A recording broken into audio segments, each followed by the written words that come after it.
Teenage Mutant Ninja Turtles Mutant Mayhem just released in theaters. What are my thoughts on it? Let's get into it.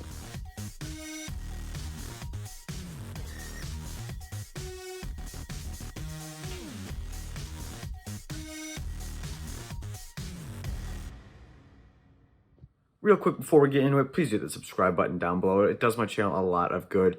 Thank you guys so much for watching this video. Now, I'm a huge Teenage Mutant Ninja Turtle fan, or at least I was. I still really enjoy a lot of the stuff. I'm sorry, but I like the live action movies from a couple years ago. And I like the Nickelodeon series from 2012, so that's kind of my Turtles. And this movie is pretty freaking good. It is a really, really good movie. The animation is kind of like Spider-Verse, but it's also kind of not. It's kind of its own thing, and I really appreciated that, because when you going into the movie, I'd like the Spider-Verse style, but everyone's doing it.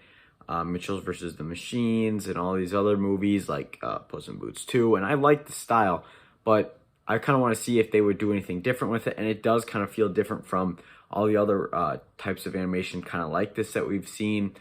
So I really enjoyed just the animation side of things.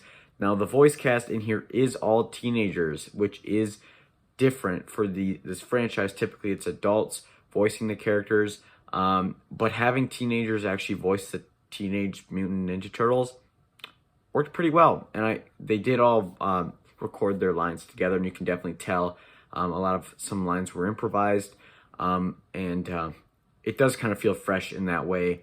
And the teenagers do a good job, but the highlight in this movie for me for voice acting is Jackie Chan as Splinter. Jackie Chan's just a great voice actor, great actor overall, and he's really good. Like in the Kung Fu Panda movies, he's funny, and in this movie, he's really funny. He was good in Ninjago, the Lego Ninjago movie too.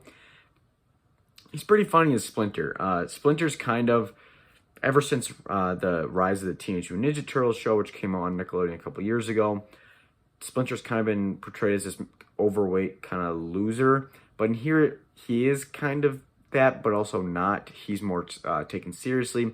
He does look more ratty than he does in most of the other iterations of these characters. And overall, I thought that the voice acting was very solid. Ice Cube is in here, and he's really good. And then there's a lot of other smaller roles, like Paul Rudd as Mondo Gecko, and just a lot of other big name actors and actresses that play kind of, iconic roles, just not big roles in the movie. There is going to be like a show and a sequel to this, I believe, and I'm kind of looking forward to that because I really enjoyed this movie. Is it the greatest Teenage Mutant Ninja Turtle movie? Yes, it is. It's easily the best, because rewatching some of the movies, they're not, the shows are way better than the movies, because the original, like, 3 live action, I'm sorry, they're not the greatest because I didn't grow up with them. They weren't the greatest. And then the TMNT movie from 2007 is not really good. I don't really like that one.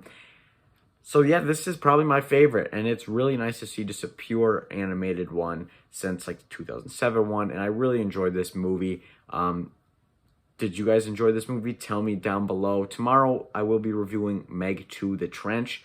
I've seen it. My review will be coming out tomorrow on that movie. Thank you guys so much once again for clicking on this video. As always, you can check out some more videos right now.